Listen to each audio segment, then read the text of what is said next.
ರಾಜ್ಯಾಧ್ಯಕ್ಷರು ಜಯವಾಗಲಿ. ರೈಲ್ವೆ ಇಲಾಖೆ ಕನ್ನಡದಲ್ಲಿ ಪರೀಕ್ಷೆ ಅವಕಾಶ ಬರೆದು ಕೊಟ್ಟರೆ ಶಾಂತಿ, ಇಲ್ಲದಿದ್ದರೆ ರೈಲ್ವೆ ಇಲಾಖೆಯಲ್ಲಿ ಕನ್ನಡ ಪರೀಕ್ಷೆ ಬರೆಯಲು ಅವಕಾಶ ಕೊಟ್ಟರೆ ಇಲ್ಲದಿದ್ದರೆ ರೈಲ್ವೆ ಇಲಾಖೆಯ ಮುಖ್ಯ ಅಧಿಕಾರಿಗಳಿಗೆ ಹೇಳಿ ಧಿಕ್ಕಾರ. ರೈಲ್ವೆ ಇಲಾಖೆಯ ಉನ್ನತ ಹುದ್ದೆಯಲ್ಲಿರುವಂತಹ ಅಧಿಕಾರಿಗಳಿಗೆ ಹೇಳಿ ಧಿಕ್ಕಾರ. ಕಾನೂನಂತೆ ಕಾನೂನು,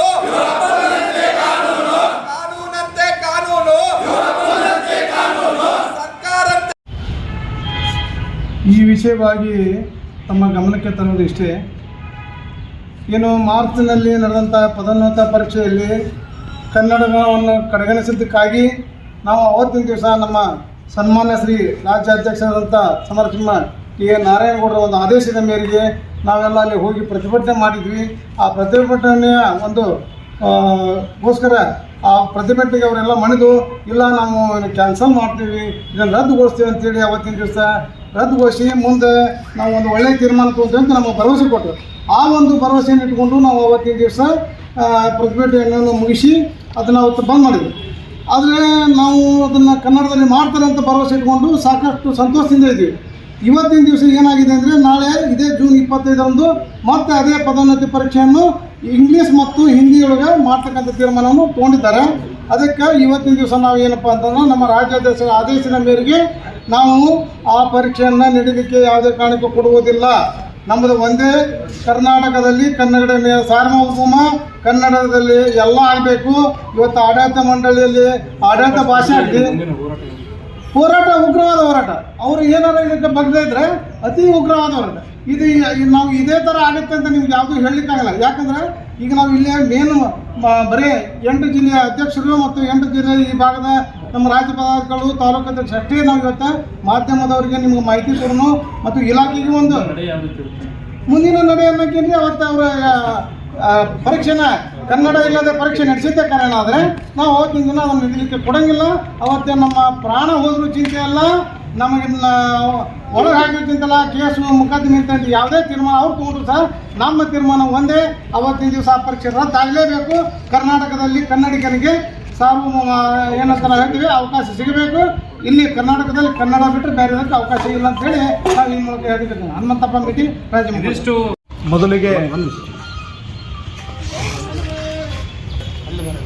ಮೊದಲಿಗೆ ಆತ್ಮೀಯವಾಗಿ ಕರ್ನಾಟಕ ರಕ್ಷಣಾ ವೇದಿಕೆಯ ಅಣ್ಣ ಟಿ.ಎ. ನಾರಾಯಣಗೌಡರ ಮನದಾಳದಲ್ಲಿ ನೆನೆಯುತ್ತಾ ಮತ್ತು ಕರ್ನಾಟಕ ರಕ್ಷಣಾ ವೇದಿಕೆಯ 8 ಜಿಲ್ಲೆಯ ಜಿಲ್ಲಾ ಅಧ್ಯಕ್ಷರುಗಳು ಮತ್ತು ಜಿಲ್ಲಾ ಪದಾಧಿಕಾರಿಗಳು, ಜಿಲ್ಲಾ ಅಧ್ಯಕ್ಷರುಗಳು ಇಲ್ಲಿ ಸೇರಿದ್ದಾರೆ.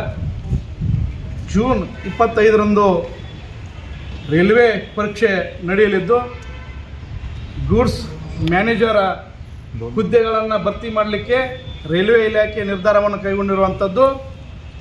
ಹುಬ್ಬಳ್ಳಿಯಲ್ಲಿ ಮತ್ತು ಬೆಂಗಳೂರು ಮತ್ತು ಮೈಸೂರುಗಳಲ್ಲಿ ಆ ಹುದ್ದೆಗಳನ್ನು ಭರ್ತಿ ಮಾಡಲಿಕ್ಕೆ ಹೊರಟಿರುವಂಥದ್ದು.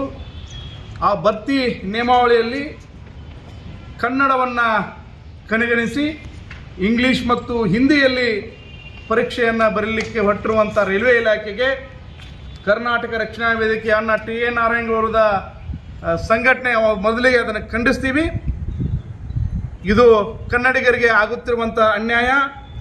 ಕೇಂದ್ರ ಸರ್ಕಾರ ಆಗಿರ್ಬೋದು, ರೈಲ್ವೆ ಇಲಾಖೆ ಆಗಿರ್ಬೋದು, ಈ ಒಂದು ಹುದ್ದೆಗಳಿಗೆ ಕನ್ನಡವನ್ನು ಕಡೆಗಣಿಸಿರುವುದು ಬಹಳಷ್ಟು ಸ್ಪಷ್ಟವಾಗಿ ಸರಳವಾಗಿ ಎಲ್ಲರಿಗೆ ಕಂಡು ಬಂದಿರುವಂಥದ್ದು. ಹಾಗಾಗಿ ಕೇಂದ್ರ ಸರ್ಕಾರಕ್ಕೆ, ರೈಲ್ವೆ ಇಲಾಖೆಗೆ ನಾವು ಮೊದಲಿಗೆ ಹೇಳುವುದೇನಂತಂದರೆ, ಏನು ನೀವು ಜೂನ್ 25ರಂದು ಈ ಎಕ್ಸಾಮ್ಗಳನ್ನು ನೀವೇನು ಬರಲಿಕ್ಕೆ ನಿರ್ಧಾರವನ್ನು ಕೈಗೊಂಡಿದ್ದೀರಿ, ತಕ್ಷಣ ಇದನ್ನು ಕೈ ಬಿಡಬೇಕು.